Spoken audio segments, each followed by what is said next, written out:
in the studio, in the release room, today, right now. The release room. Gabe Jones. What's up, man? How's it going? What's up, baby? Good to Doing see good. ya. You Yeah. too. Oh, man, listen to him go. Let's just go and listen to this for a minute. So we didn't get the third camera working. If we had, you'd be able to see this. That's okay. There's As the nothing kids to say, see this anyway. freaking really good video. So we get this dope video. We gotta go to YouTube, man. We gotta go to it. We'll YouTube. link it. I like this part. Hey, we'll be playing this at the show, man. That's right. We'll be playing it at the show. Good shows coming up. Yeah. You got Eddie's Attic. Eddie's Attic, September 10th. Songwriters Night. Come on out. See what it's about. Yep. And January 4th, the next thing officially on tap. So Smith's Old Bar, upstairs, Bar, music room. big time. You know. So you got a Glen Pridgen band. Yeah. Glen So, Pridgen are we Band, playing with you? Jude, yeah. Jude. Now tell me about Jude. Killer. What's Jude? Super like alternative rock dudes. They're awesome. Awesome. Really high energy. Good guys. Really cool. Yeah, you'll enjoy them for sure. I like this part. Peter Pan. There it is. Now the girlfriend talked you into using Peter Pan or out? No, the Of using chorus it. was just like all Peter Pan, just like repeated over and over again. She was like, "No, that's freaking weird." Yeah. But now we have this, so It's awesome. thanks to Ashley Brockman. Thanks, Ashley. Yeah. So I had TJ on last week and told a story about him fixing the whole bridge for me Yeah. with one sentence. Man, that's awful. Man, that's Yeah, awful. we've all been there for sure. Yeah, right? I Yeah. think it's, man, listen, I was so proud of it too. Listen to this bridge. I'm playing it, he wouldn't thing's even let sick. me finish it. He's like, no. Trash. That's terrible. Yeah, that's terrible. You need to fix that. And I did. It's a better song. TJ seems like the kind of guy that would just like, you know, set you straight really quick. and say it straight and not rub you the wrong way at all. Just be like, God, dude, thank you. You know what? Thank you. Think about that. Yeah. Now, if my dad would have told me that, Just go home at night. I would have and done not be the able to bridge sleep. double. Like I would have doubled the bridge with the same Yes, words. I'm the same way. Are you? Yeah. Yeah, my dad can't tell me anything, man. No. No thanks, Dad. No. Spread my Sometimes. wings. Yeah, he can tell me that I suck at drumming, but you know, Yeah. Right. anything else, I'll fight him on it. Yeah. For sure. Yeah. So let's talk about that. All right. So YouTube, check the song out. Fantastic. We'll talk about recording in a minute. So you and I have that in common. Yeah. We have parents in the biz, and some that arguably can do things a lot better than we can. Speak for yourself. Speak Glen for yourself. Pridgen. Well, I will say this: your dad can play drums. Yes, he can. the freaking Better than wind. me. That's for dang sure. Yeah, I mean there aren't too many. Like I don't ever try to pick who's better than who. Yeah. Right? Oh, John Bonham's better than Keith Moon. Well, I just think you get to a level and like, okay, everybody's in this level, and now they can sort of trade Yeah, licks. he's a and- pro. But yeah, you get to that level, and your dad's at that level. My dad is a drummer. My dad's at that level. Yeah, I've heard him play. He's good. Even still, 76 Yeah, killing it. years old, 75. Do we know how old Pa is? We have Check Facebook. producer Sommer. No, his Facebook is wrong. I'm doing that sometimes. Yeah. man. Like, when is Dad's birthday? Oh, Okay. yeah. Yeah. You've never done that? Well, my dad's wrong. My dad doesn't want the man to figure anything out about him. So, like in June, people are wishing him happy birthday, and his birthday's like later in the year. I won't say He the like, actual doesn't date. have a bank. He's Yeah. got like money in his It's like- mattress and stuff like that. Like, Dad, it's not your birthday. And so then people get confused on his actual birthday. We all wish him happy birthday, and like, Bobby, we're so confused. But no, that's all he's done. I mean, he's been a drummer his whole life. So we've got that, and I've been picking his pockets for songs for my entire career for 40 years now. Yeah. So yeah, great songwriter. So I got that. So I write stuff, and he's usually pretty gracious, but he's cleaned my clock a few times. He's set me right a few times. Yeah. You've got to have that in parents, you know. Yeah. So we wouldn't be where we are today for No, sure. my I mom. wouldn't be. Yeah. Great singer, great guitar player. Your mom plays guitar. Oh yeah. I didn't know that. Oh yeah. Good guitar player. No way. On the Dolly Parton show. What? Yeah. Singer. way. Guitar player. Oh yeah. You got to get her up on the stage She's next time. fancy. then. Oh, I have. I've had her on before. Really? She's good. Yeah, she's really good. But let's talk about the elephant in the room. Let's just bring it up and let's just talk about it. Heather Jones. I know. That's your mom. What are we gonna do with her? Heather Jones. Yeah. So, what's it like to have a mom with perfect pitch? She doesn't. She might claim that she does. She probably does. I'm not even gonna lie. I wouldn't. Yeah, I'm not. It's tough, man. It's tough. I don't know why I had so much self-confidence growing up. I with know. her. I've seen I you don't guys know. together. We'll just like destroy each other all Yep. the time. Be like, like you suck. No, you suck. Oh my gosh, no. But honestly, if I didn't have my mom, then I probably wouldn't have been as meticulous about recording, Right. singing, all the intricacies of writing and especially singing. Singing is hard, man. Singing is It's tough. hard. Just watch the early editions of American Idol. Yes, exactly. Yeah, and also a lot the of recent people. ones, Yeah, or whatever. I mean, no, I mean like the early rounds. In the early rounds, Yeah. but people really don't recognize that they can't sing. But that's not the problem. The problem is, you grow up and you sing live, sing at church.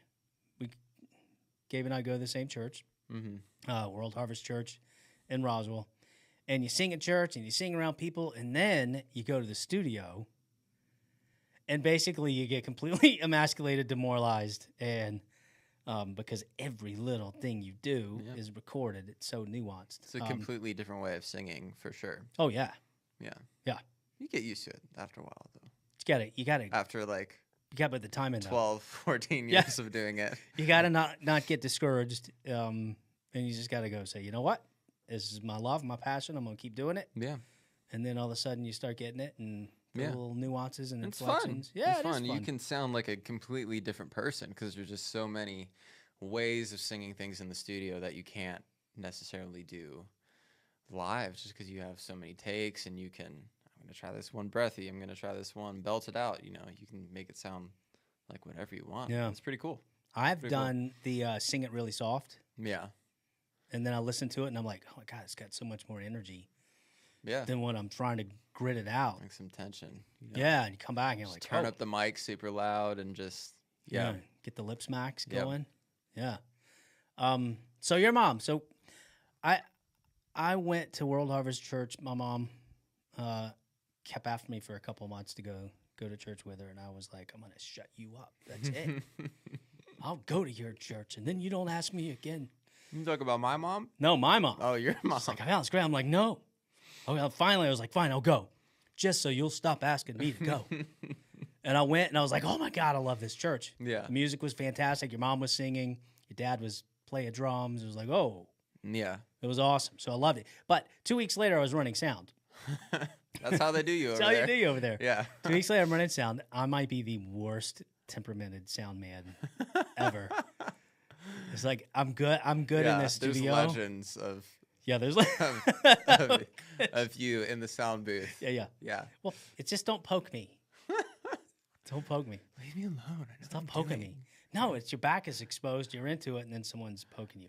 But you know, like Literally. a scene from a funeral, and everyone comes up and pays their respects. You know, and then the next people come up and running sound is a lot like that because after every show, people come up to pay the respects, and most of them are like, the vocals were too loud, and then the next one is the vocals weren't loud enough.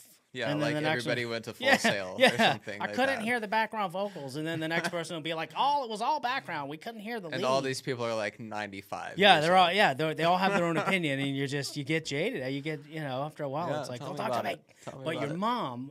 So one of the cool things is we get to do practice.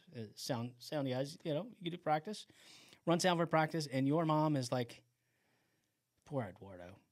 I'll be like, there's a rub, everyone stop, rub, it's rubbing, someone's rubbing. Exactly. Play that chord. Eduardo, play that chord.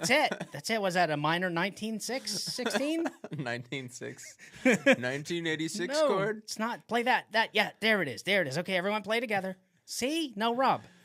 To me, I don't know, but I mean, like, I led worship at a church by myself for about, almost ever 2 hear a rub? years. I heard rubs, but I was like, it's fine. Eh. I've got other stuff to do. She'll like stop everything. We'll be there till like it's 11 at night. Right. It's a Holy Spirit. It's not impeding at all. That rub isn't going to wreck the experience. Good. I talked to God about it. He said it's fine. But I think it made Eduardo a much better guitar player. Yeah, well, it made me nervous. But no, I was gonna sing, and I think I did 2 practices, and I was like, oh God, I'm so frightened. Oh hell no! Exactly. I was like, so that's cool. So, talk to me about obviously you were in a house filled with music. Mm-hmm. Your brother is an excellent bass player, and yes. your sister has shocked me over the last 2 years. Well, she's got a lot of like visual artistic ability. Well, first off, her paintings, crazy, her drawings. Yep. Her drawings off the chain. Yeah, incredible. She's a beast. I mean, she could be like a professional, painter, she probably will be. Yeah, I hope so. So. Well, she's going to UGA now for biomedical engineering. So that's ridiculous. She's just too talented for her own good. How about leave some for the rest of us? Don't be okay. So she's an incredible artist. An incredible singer. Yep. And she's going for biomechanical engineering at I know UGA. my brother goes for graphic design over at ORU, so thank goodness I've just got all the spotlight to myself among my siblings. So thank goodness. Yeah. Right. Yeah. So I would just be in the shadow. Man, I hate to be at that table. So all right. So growing up, when did you know you wanted to be into music? Let me see. Because I've always been into like the baseball stuff for athlete for starters, a long time, but for an equivalent amount of time, I've been into music. It all started when my dad had this Roland 8-track recorder down in the basement, and that was, I don't know if it was before whatever Pro Tools and Logic and all that, probably not, but that's all we had at the time. And I just would always go down there, and Dad showed me how to, press play. You couldn't, just rewind and do it again. You'd literally have to like erase like what you just did on the tape, go back and like do it again. You couldn't punch in or anything like that.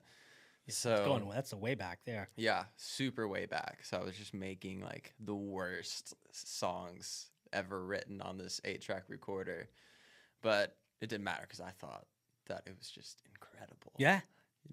I'd like finish something, have my dad come downstairs and be like, Dad, listen to this. I just recorded it. It's a new single. I'm like 12. I'm like, it's my new single, whatever.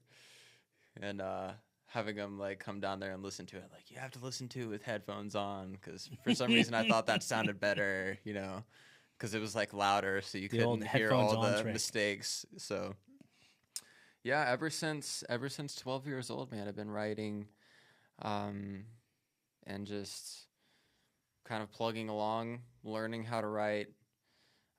That's probably what I would say that I am first. I'm a writer. And then when did you start singing in church?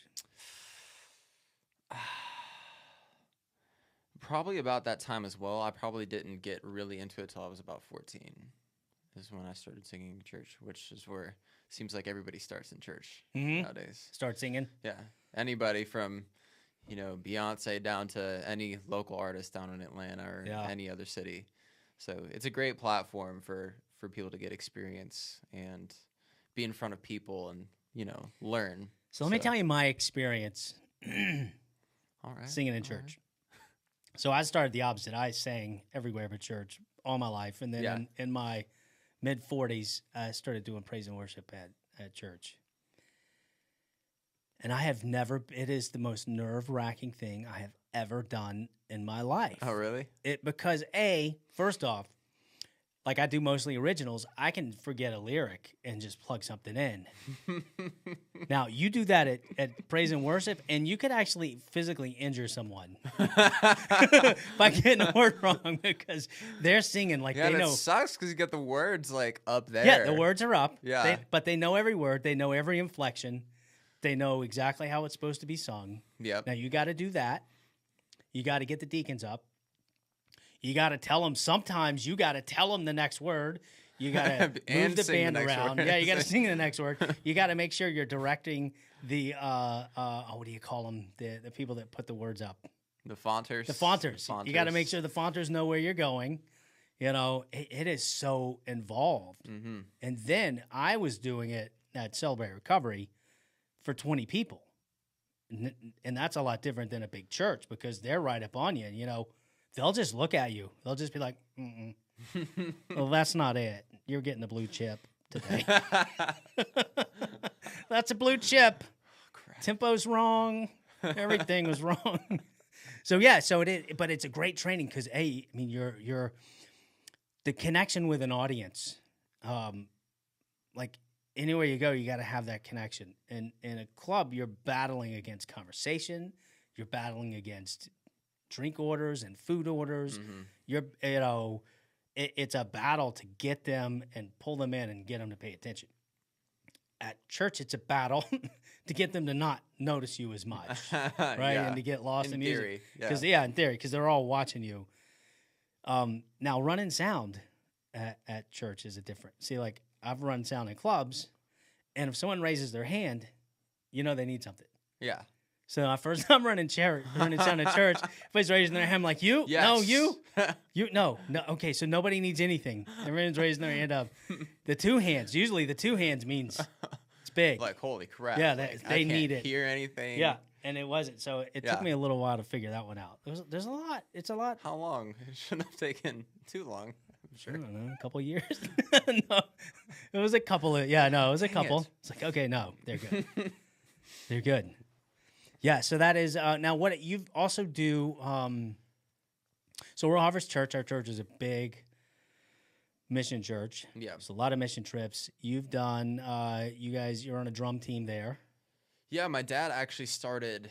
Like you see these people downtown Atlanta with, Home Depot buckets and stuff like that. So it was kind of a cool concept. My dad came up with to go to different nations and kind of just like be street drummers, and like with a message. Yeah. So that was a lot of the most memorable experiences I've even had as a kid, doing music, period. So South Africa? Uganda. Central Africa. That was cool. We actually didn't do street drumming there. We actually built a music studio in an orphanage. That was really cool. So did that. We went to Europe. We went to Prague a couple of times with street drumming. Germany with street drumming one time. That was fun. The people over there are kind of stoic. They're kind of like I'm from Europe and I don't have emotions. But they love the drumming. So that's what's so great about music. Everybody loves music. So it's a very hip thing. Yeah, and I've seen you guys lots of times. It's so much high energy. Yeah. There is a choreography to it. There is, building the beats up. Mm-hmm. It's a lot of people working together. You got trash can lids, buckets. All kinds of stuff. Man. All kinds Anything of you can think of. Yeah. Me and Dad even did like a drum battle on like a soccer goal one time. Like at this school we did like this one drumming concert or whatever, and the kids just loved it. Me and Dad just went to town on whatever was around and killed it, man. Yeah. Killed it. Dad beat me, man. He always beats me at those drum battles. I've only got a few things that I can do, but he's a monster. He's a monster. Yep. Where did they go to college? ORU, Oral right. Roberts University over in Tulsa, Jerusalem. That's the other thing about these praise and worship bands. A lot of Berkeleys, a lot of Oral Roberts, a lot of masters in music. Yeah. There's not a lot of faking it going on those stages. It's very serious. Well, not around here, that's for sure. Yeah. Yeah. for sure. Got a ton of incredible churches around the metro Atlanta area for sure. North Point, Free Chapel, Passion, just huge, massive churches that everybody around the country knows about, but they're just commonplace to us. Right. So, I don't know, it's a blessing for sure. This city is, it's an interesting city. Mm-hmm. Like, I spent some time in Indianapolis over the summer. Yeah. No, it was a winter. It was last winter, over in December. All right, and it is a small city. I mean, you can walk through the city and you know what's going on. You got 5 or 6 places to go see live music. You got a couple places to see movies. You got a couple places to do that. It's all within a fairly contained area, you know. So Atlanta, even Seattle, like you drive through Seattle and you do it in 20 minutes. You see the city, you come upon the city, you leave the city. Yeah. In Atlanta, you can drive for an hour and start at the airport. You're in Atlanta forever. Yeah, and head up 85 and up 400. And then you got all those places around. You got 100 different places. Yeah.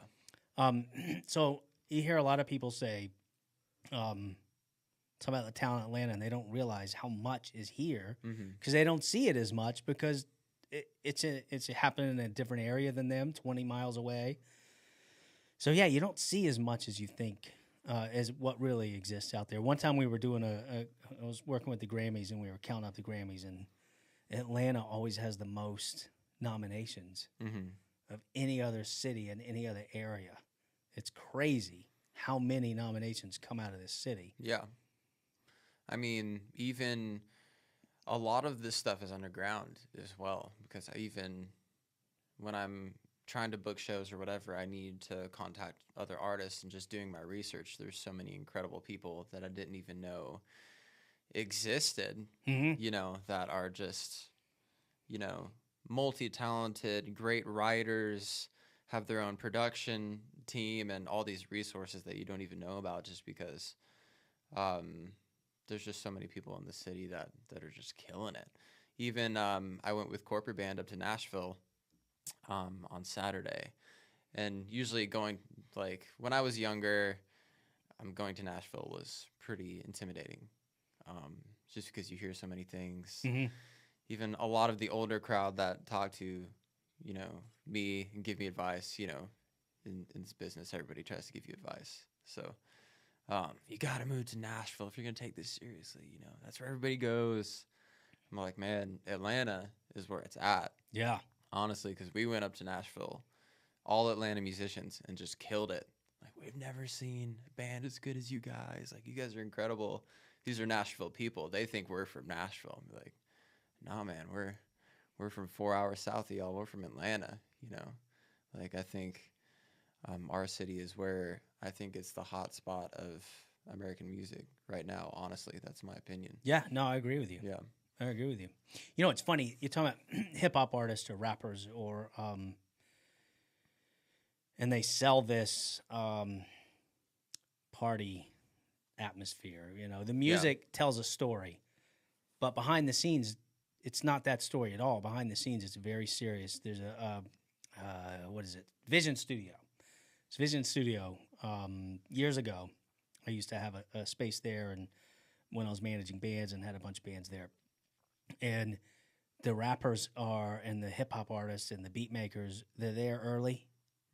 They leave late, and then you have a Little John coming in, or you have a CeeLo coming in, and they're just coming in. They're hopping rooms. They're seeing what's going on. Yeah. And the people that aren't taking it serious are never given a chance. Yeah. It's the people. It's so competitive. You got to take it serious. You got to be there. They're not, you know, cleaning guns and, you know, doing the party lifestyle. These are business people working their rear ends off. Yeah, always working. Yeah, fighting 100%. like crazy for a chance, and they get that chance, and then they can, you know, enjoy the spoils of their victory, if you will. And it's great because they just love doing it. Yeah. Honestly, even on my Instagram, because I be posting stuff on Instagram all the time, people hit me up with beats and opportunities to feature on songs and stuff. Everybody from, you know, 50 followers up to, you know, 100,000 followers. So everybody in the city is hustling, you know, But I think it's just because it's just written into the DNA of where we live, just musical people that just, they've got something in them that they just need to get out musically. Tell you, entertainment too. You look at authors. I've been getting into local authors. I've got a guy coming in tomorrow, Jim Hodges. Huge writer community here. Mm-hmm. Ton of authors, ton of books coming out of this city. You got a ton of playwrights. Look at the movie industry and what's happened here. Yeah. All of the major movies are being made here. It's crazy. Tell you what, I think Charlotte's, they got a nice thing happening up there. I think it's Charlotte. Or Charlotte's Asheville. got, I had no idea, like, what was going on in Charlotte until I played a show at the Fillmore up there.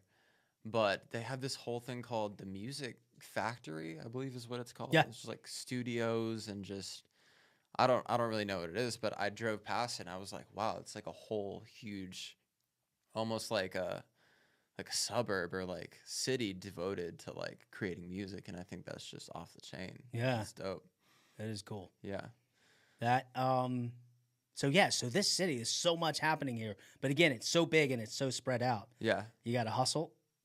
I always say you got to work real hard to be bored in this city.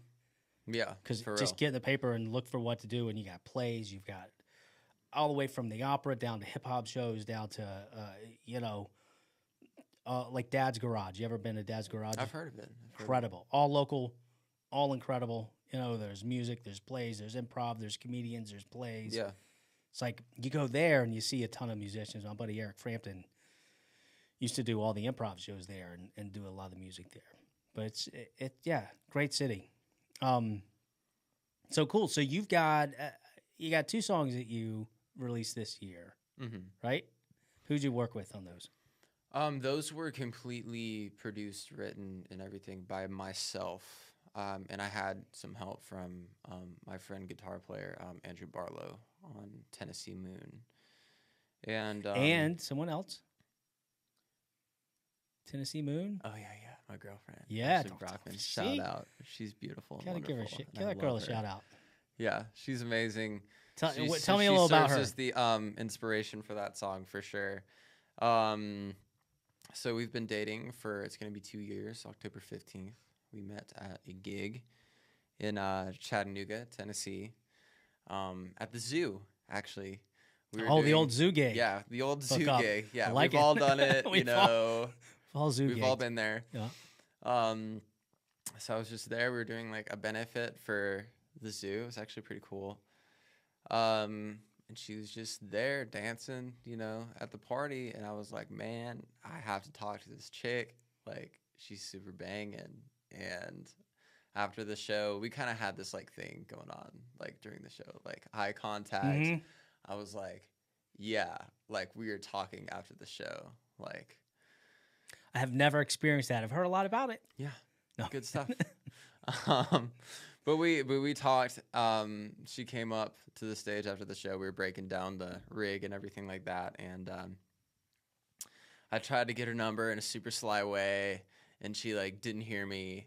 And like her friend was like, she was like, so I'm like gonna like come down to Atlanta soon. So I was like, yeah, like we should totally hang out. Like, how do I get a hold of you? Like, that's fair. That's me asking. That's right? a fair question. And she just like ignored me and then just started talking about something else. And her friend who was there, she's like, I got you. I'll give you the number. So I got that. And I believe it was either that Thursday or like the following week. I came up and we went on our first date to Sunset Rock, Lookout Mountain. Yep. You should go there if you ever have a chance. It's beautiful. Love to. And I don't know. I'm going strong ever since. And so she is. So what's her background? I know she's a great, fantastic singer. Theater. Yes, she's very talented actress for sure. She was star of The Little Mermaid at the Colonnade. I believe it was in February is when that show was, and it was amazing. I saw it like 3 times. She's a great singer, multi-talented. She keeps me from going too far left or right in my songwriting as well, as we talked about earlier. Yeah. She's tons of talent. So I'm blessed to be surrounded by a bunch of, super, super talented people like yourself and Ashley and my parents that keep me and grounded in those areas. So it's good. It's good that she can share the passion with you and keep you from saying Peter Pan too much. Yeah, I know. Coming from the girlfriends, always got to keep them straight. Oh, yeah. They'll tell you straight up, like, babe, that sucks. You got to have people that aren't giving advice to give advice. We all know those people where they talk to hear themselves talk and there's nothing to value. And then the people that you can respect where there's value, like your mom, your dad. Yeah. I've got that same thing. I have Sommer, who actually, in fact, that riff that TJ was talking about, she helped me rewrite it. That bridge. Nice. And gotta sign the split sheets. You gotta make sure everything's right. She's getting. Yeah, exactly. She's getting it all in inheritance. At some point, she'll have 50-50 of everything between her and her sister. So that's awesome. So, okay, so Tennessee Moon, she sang with you on Tennessee Moon. She did not. I did all those backgrounds by myself. Did you really? Yeah. Oh, you sound I just sound like a girl. You do. I'm perfecting the girl voice in my spare time. I'll save you money. Yeah, exactly. Save you money for sure. That's what I'm all about, saving all money. About. At this stage, especially. Yeah, for real. Especially. You embark on this. Just remember this. How to retire from the music business with $1 million. Start with $2 million. It's so true. Lose your first $1 million and walk away. Spending money. Just money. It is. Yeah. Everything. I cannot. Yeah. I've probably wasted just so much money, but that's just what it is. It's just trial and error with this sort of thing, Well, it is. If it's a long-term plan, then it is truly an investment. Yeah. It's not a wasted effort. It's investment. If you don't have the stones to stick it out, the sooner you figure that out, the better. And otherwise, it is a huge waste of money. So for me, when I started going to the studio, I did the things I recorded. I couldn't even play you now. Mm-hmm. I've played them for Sommer. Pretty ripe, pretty rough. Yeah, same. Pretty rough. But I was 15. I would get on the bus and I would go down to this guy Paul Crenshaw's studio, and he'd play all the tracks, and I'd have my guitar and I'd sort of chord it out for him, and then I'd sing it out, and I think it's the greatest thing ever. Yeah. It wasn't that good. The songs weren't that good. The vocals weren't that good. But I went once a month. I got paid for my job at Captain D's, and I got on the bus, and I went there. Captain D's. I was slinging fish, man. I haven't been to Captain D's in forever. I was slinging that fish. Have you been recently? No. I've been trying to lose some weight this year. I need to go check it out. After the big breakup in January, I've been trying to get into shape. Yeah. It's taken a while. It's hard work. It's funny. It hasn't even been a year yet. When you get in shape in your 20s and even in your 30s, it's like, man, I don't know, man. It took me like 6 weeks to get into shape. Man, I'm just starting to realize the value of that, because even doing shows, I'll be do 3 songs and I'm winded. Yeah. So I've just been trying to run 10 minutes every day, sing a few songs while I'm running. Yeah. It really helps. Now in my late 40s, it's 6 months I'm trying to get into shape. Finally, I got a personal trainer finally. Oh, big money, man. Yeah. I just pay someone to insult me and hurt me 3 times a week. I'll do that for you. Yeah, right. Personal trainer. There you go. We'll have to see.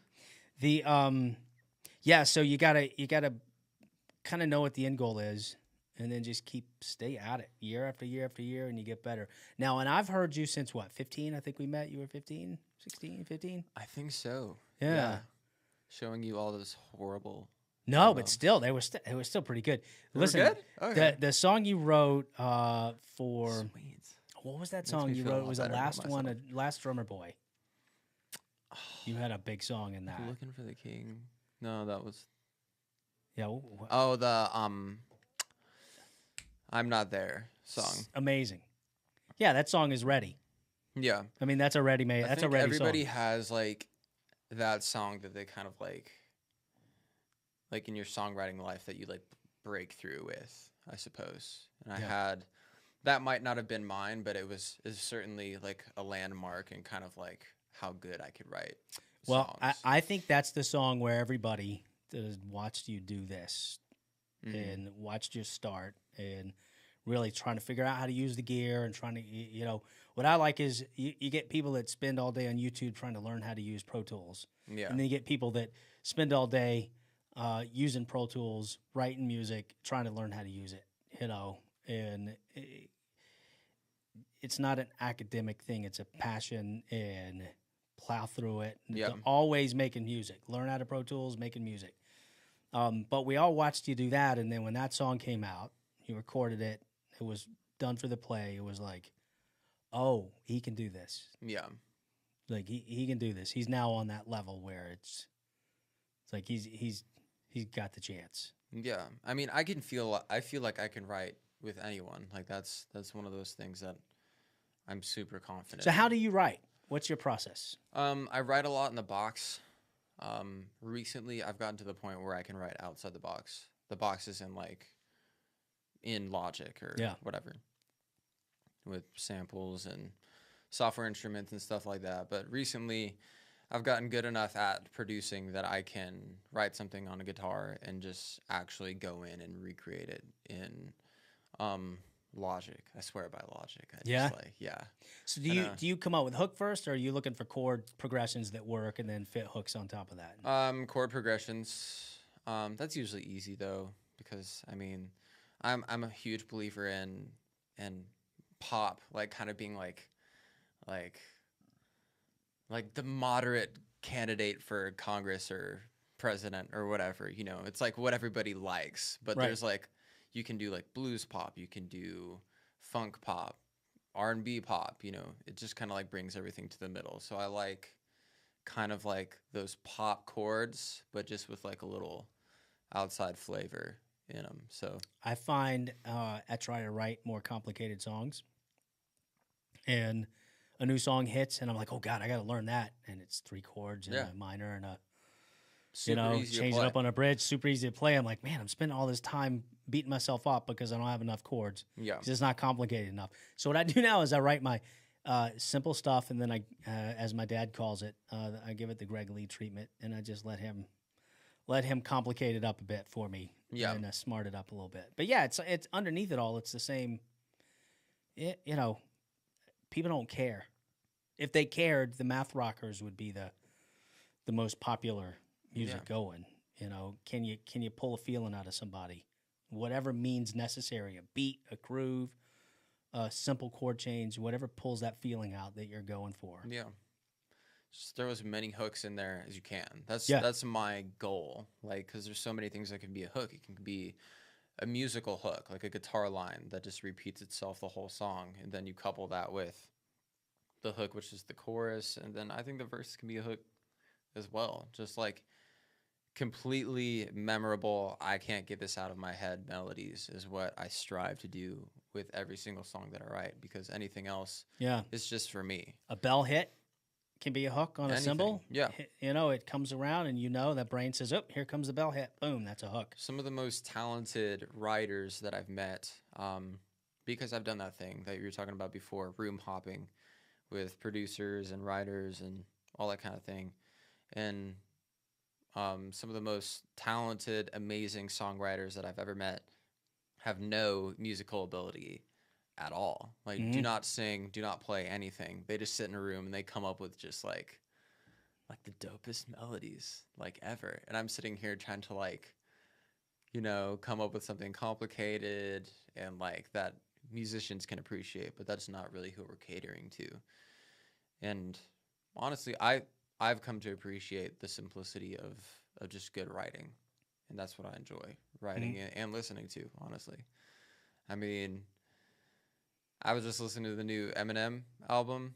Is it new? I don't know. Yeah, it's new. It just dropped, last week? Yeah, so surprisingly. What do you think? I mean, it's like heresy to say anything bad about Eminem, but it's just like I'm Eminem and I can rap faster and more complicated than everyone else, and that makes me better. But I don't see it that way. I mean, I think that's the problem with Christian rap as well, because they'll go and like hate on Migos and, you know, Kanye and all this other stuff for being so simplistic and so just barbaric while they just, rap a million miles an hour. That's a cool party trick. I do it myself at my shows. Yeah. I can rap. I rap really fast, and people are like, oh, that's cool.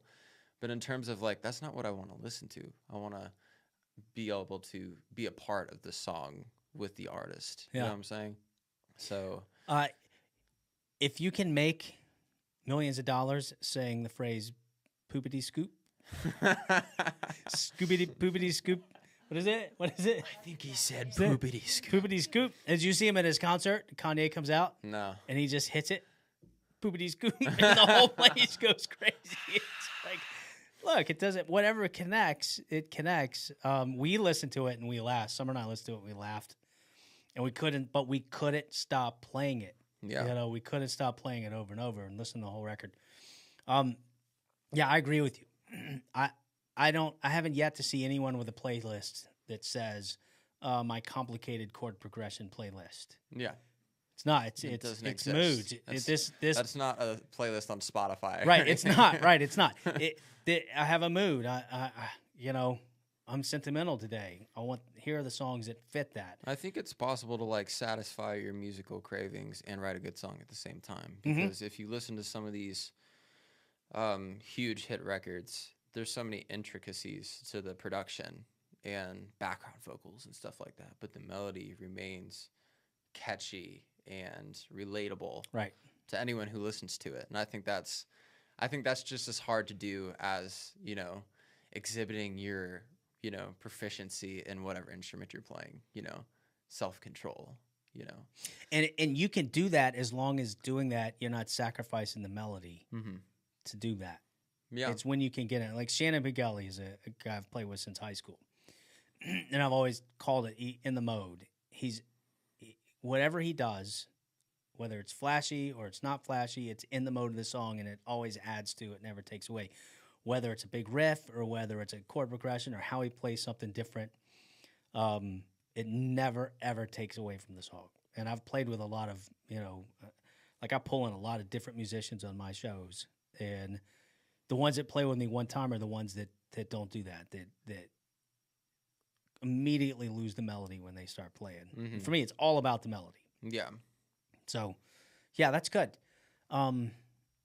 So you've got 2 songs you did this year, and what do you got coming in the future? I actually just put a song, just for a taste, "Love Me Like That" up on SoundCloud, which I haven't done in years. Right. Like, it's been forever. I'm so surprised SoundCloud's still here. Yeah, I know. But SoundCloud, I like SoundCloud. It's cool just to give,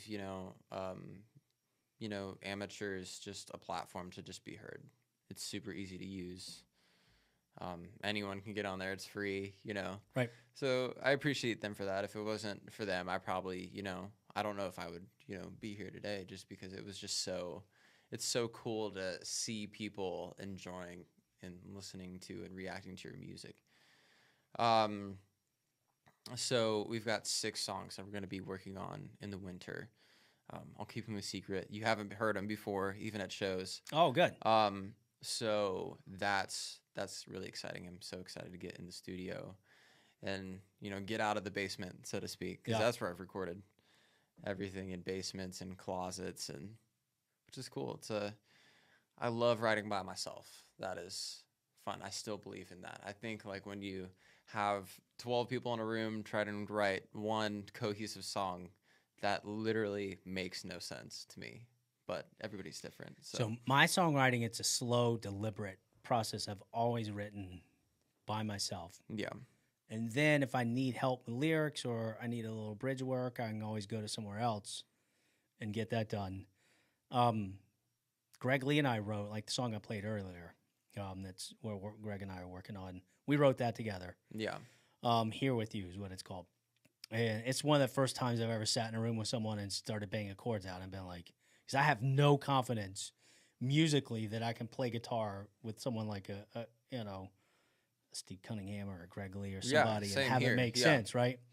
But with him, it was super chill. It was easy. I copped a groove, and then he changed some chords around. I had some lyrics. He wrote some lyrics. It's the first time and I've only done it, I think, a couple of times where I've written with other people. Usually I get a song halfway done, and then I send it to someone else, and they pull in I'll take it back. Paul Linden and I in high school did that together. We wrote a song that actually ended up being "Walk Don't Run."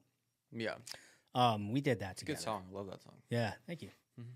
It's yeah. So, but whatever works. Yeah, you get the people that workshop all day. Especially with like dub guitar players, there's something about it. Like it just inspires melodies, you know, because you get stuck in just playing the same chords. Like I don't know about you, but like me, like I'm like limited. I have keys that I like playing in, you know, G, A, E, you know, basic, you know, stuff, whatever. You know what I did one time? Yeah. Let me tell you what I did one time. This was back when I was taking the bus, and I knew at first I just had power chords, and then I started working in the G, C, D, and the A minor, and the E minor, you know, and all that stuff. I think I got a bar chord B for the, you know, it was very basic. Yeah. But everything I did, I started in G. I knew the key of G. That's what I wrote in. That's all I knew, whether I could sing in it or not. Yeah. So I brought a keyboard, and instead of starting middle C with my writing, everything was middle G.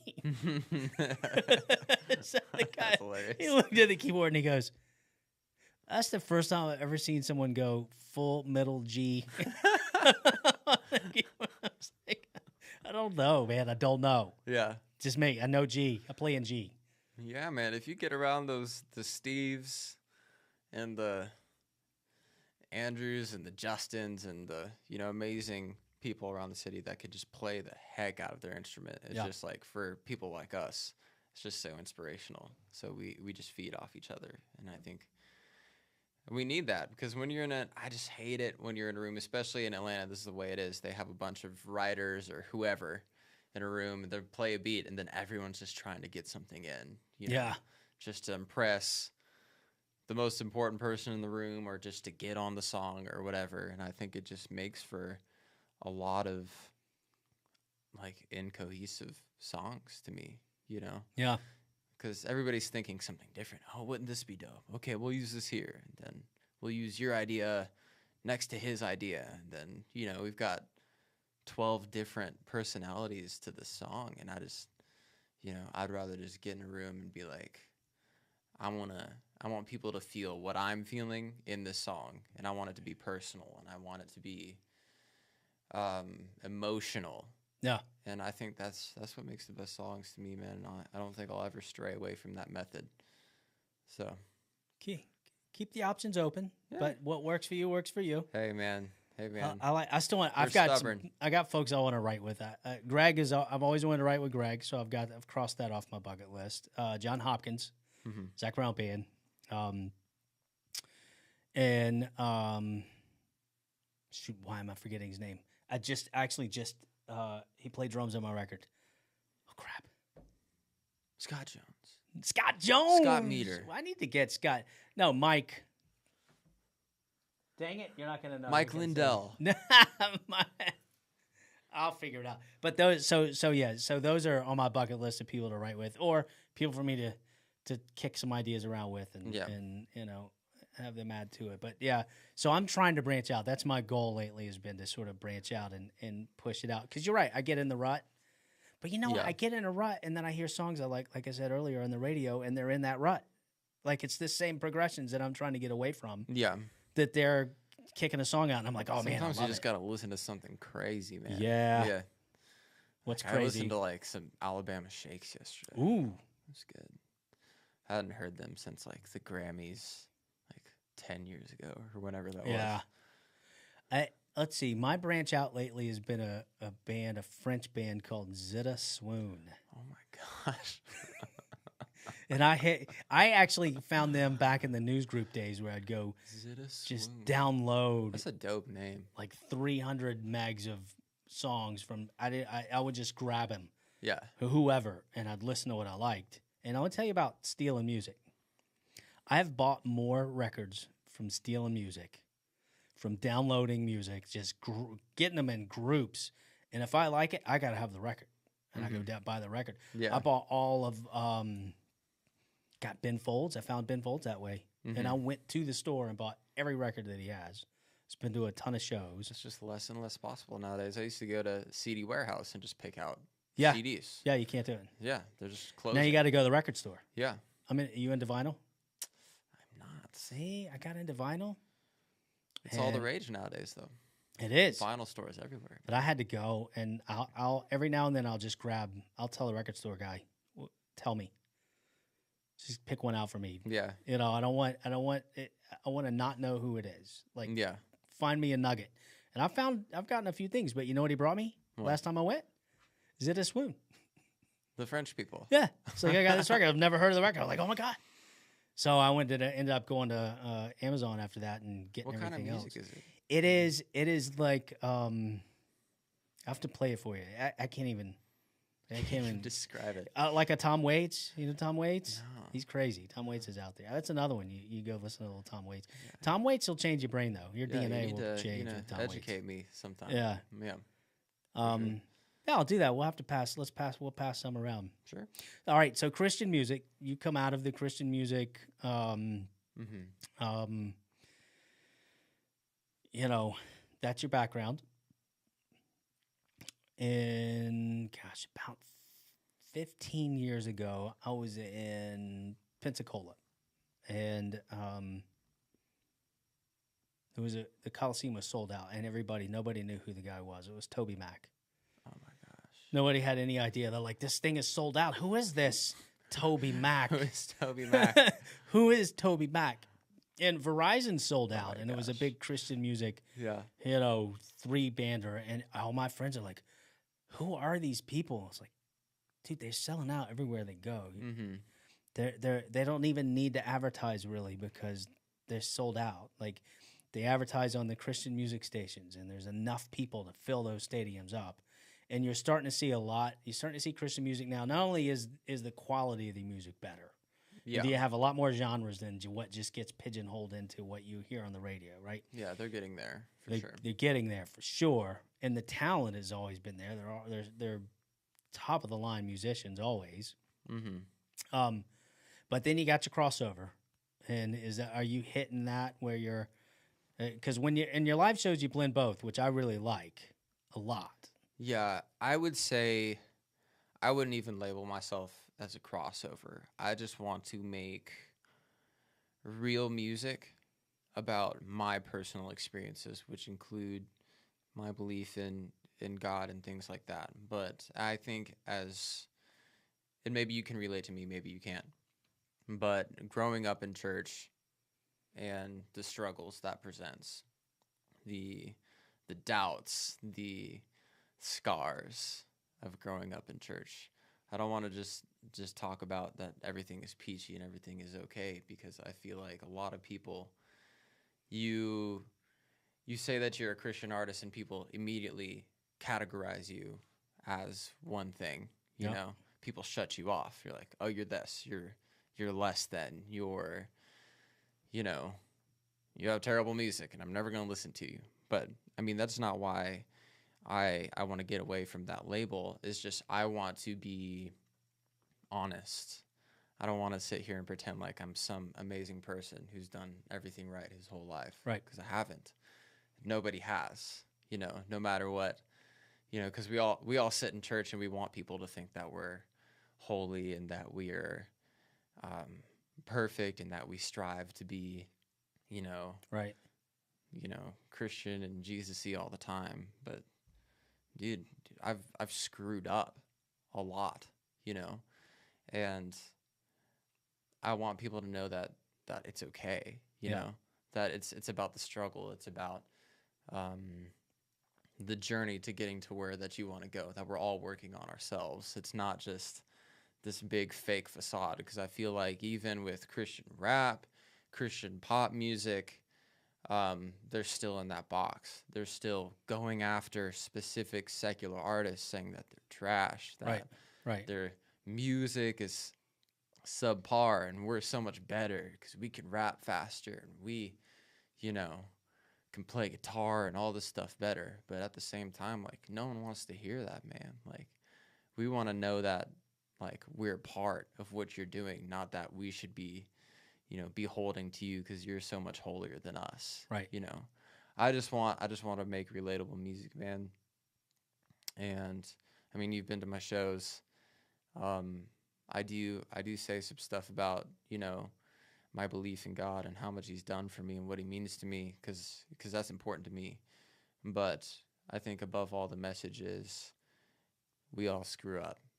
You know, we're all, messed up. Nobody's perfect. I'm sure not. And I want to talk about the struggle. Sometimes I hate church.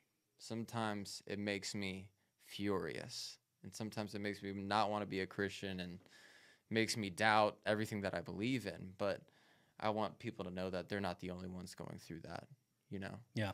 and that, God is with us in the struggle. He doesn't just stay with us dependent on, if we're perfect or not. It's unconditional love. It's not conditional love. Yeah, it is. You don't have to earn the right Yeah. to be his child. You are. See, it's funny because church to me is such a different perspective. I came to church, I grew up in church younger and was fairly disillusioned with it in growing up. And then coming out of addiction and coming into World Harvest and coming back into church, I came to it through a whole different prism than what you probably grew up with. I came to it from, I'm an addict.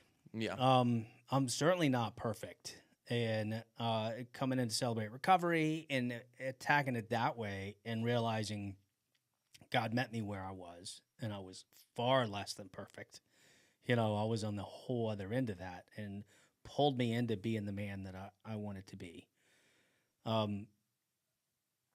staying there is difficult. And you're right. Sometimes you come away from church and I feel like it's a struggle I'm not up to at times.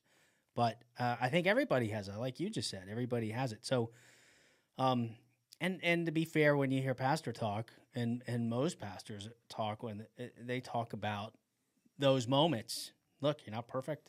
Nobody's perfect. I'm not perfect. You don't have to be perfect. I remember I didn't go to church because I thought I needed to get my act together first and be good enough to go and then go. Yeah. And it's like, it's totally the opposite of that. That's the way it should be. It's the perception that church people are fake. They're going to put on a facade. They're going to judge you. I remember getting a tattoo when I led worship over at Restoration. I was getting this huge skull tattoo that I have right here. Yeah. That did not go over well. But I remember the artist asking me, like, what do you do? I was like, I'm a musician. I also lead worship over, down the road. She was just so shocked that I was getting a tattoo. And I was like, you should come by sometime. She's like, I would like to, but I don't know. It's not really my thing. Like, people are scared of church because of the people that go there. They don't want to be judged. Right. That's the whole thing about our generation. We ask way more questions than, like, our dads and our grandfathers used to ask. Like, if I go to a church and I'm wearing a hat and someone tells me to take my hat off, I'm going to, like, why? Like, why do you want me to take, you know what I'm saying? Yeah, I would never ask why. I would like, just everyone now, like, people like me, we need to know why we're doing things. We're a generation that needs to have a reason for the things that you're telling us to do, without asking any questions. Right. So that I apply that to church when I lead worship. I'm not going to steer away from doing anything just because someone doesn't want me to do it. I'm like, well, is God okay with this or is he not? Because, I'm not coming to church and lead worship to please you. We're trying to please God, right? So, but that's a lot of what leading worship is, man. It's a struggle between trying to please God and trying to please people because they have a lot of sway over what you're doing, because they give feedback. Like you said, when you're running sound, you get tapped on the back. It's too loud. Yeah. All this other stuff. I'm like, well. That I've never heard it tough. put that way. I think that's very insightful. Thanks, man. Extremely insightful. But it is. Pleasing God and pleasing the people. Where's that medium? Because you don't want to go so far the other way that you don't please any people. Yeah. It's tough, man. It is. That's why I love doing shows, because you can just get up there and be yourself and be like, if you don't like it, sucks. Like, I'm just myself, That's what's so freeing about being an artist is that, people can pause you, skip you, listen to your whole album, do whatever they want. You're just you, and people just choose, Yeah, and I think, like, this first Missile Bar show you did. Yeah. Nobody knew who you were, to include the bartenders and the staff there. And as you're doing your thing, and nobody has any preconceived notion of what it is. Mm-hmm. And everyone gets drawn into the middle, and people say, "Oh, is he Christian artist? Oh, is he a rap artist?" I mean, and then people were like, "I don't care." Like, it's good. Yeah. And if you're sincere, people will take you for what you are, and they will chew on it and think about it and let it affect them. Yeah. If you're insincere, people will repel you. Yes. And you have no chance. And if they ever see any fakeness or phoniness, especially in an artist and a musician, Yes. you're done. Like, Shut off. you can't survive that. Yeah. So that's my advice I give to artists is be sincere. Mm-hmm. Like, don't ever lose that. Don't ever become a facade, because as second that people see through you, you're done. Yeah. So you got to do what you believe, and then people can trust it. Whether it's there, like you say, let's say the tattoo artist is there, and she's not, she believes in God, but she's not doesn't have any Christian music. But they see you talking about real life stuff and applying it in a real life way. Yeah. And it was interesting because I saw that again at that first show. It was big, and even though the bartender was like, "That guy's really, that guy's good." They didn't say, "Oh God, he's doing Christian music. We don't like him." No, they didn't care. Yeah. They thought it was good because you can't see through it. It's real what you're doing up there. So I like that. And to be your age and at the stage you are and have that, it's big. I'm getting up there nowadays. Yeah. About to have a birthday. Turn 24. Boy, that's really old. I'm thinking about faking my birth certificate. So Summer's about 24 in November. Man, you're right there with me. Yeah. It's tough. I feel old. There are no excuses at 24. No, I feel like I'm running out of time. No one ever said, "Well, look, he's only 24." I didn't know you could have an industry age, though. I didn't know that was a thing. So I'm looking forward to that. Just shaving and saying that I'm 22 or 21. Yeah. It's just a number, you know what I'm saying? Yeah. I'm definitely going to do that in the next 2 years. It's going to happen. Absolutely. You didn't hear it here, but yeah. Right. It's happening. This is good. This has been fun. Yeah, man. I got to thank you for letting me play that for Smith's Old Bar gig with you that one time. Because, I've been playing there for a while, and it's all because of you. I wouldn't have ever met Sean or even, kept maybe even going, playing other gigs and stuff like that. So thanks, man. You're welcome. Appreciate it. It was my pleasure for sure. And sometimes thing about this is people talk about if I could just get the opportunity, and it's never about getting the opportunity. At some point, you're going to get the opportunity. Yeah. It's about taking advantage of it, and it's about,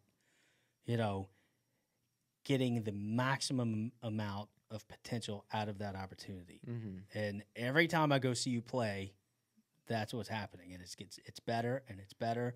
And this last time I saw you play, it was like unreal. Those are my guys, man. Yeah. The band, so they're dude. staying with you, right? I'm just they're rock solid, man. Yeah. I'm just up there. I'm just standing there just for them. You got Barlow. You got it. Everybody's good. The sax player, Michael Todd. Follow him at saxophonist Michael Todd on Instagram. It's not long. It's the best Instagram handle Is it? ever. What about the account? What does he do? I follow him and I still can't tag him in anything because I can't spell saxophonist right. It's just so difficult. He needs to change it. He does. We'll Crazy saxophone player though. Really? He's ridiculous. Yeah. You saw him. Yeah. No. He was just stomping his foot. There's a few guys in town. David. I'm losing all my names. Yacht Rock, saxophone player. Yeah. Yacht Rock, freaking monster. He played Killer. on my record. Absolutely unbelievable. Your guy. Yeah, there's some really just amazing folks in this city. We're in Atlanta. But so. you got a great band playing in January. Yep. Let me know when you got the record coming out. When we come back on, let's talk. We'll definitely come back on in January and hype up the show. Sweet, man. I'm pumped about that. Yeah, it's gonna be a good one. The reunion. Where it all began. That's right back upstairs. Right upstairs. Except this time, I'll be opening for you. It's like You know how flip it the is. script, baby. You know how it is. It's like a joint bill. Yeah, it is. You know? It's good. Yeah. Can't wait. Looking forward to it. Yeah, man. All right. I love you, brother. Mad respect. Love Always. you too, man. Thanks for having me on. Got Appreciate it. Don't hold on. Are we still rolling? We got to go out. We got to go out on top here. We got to finish Oh, this. man. Oh, what's about to happen right now?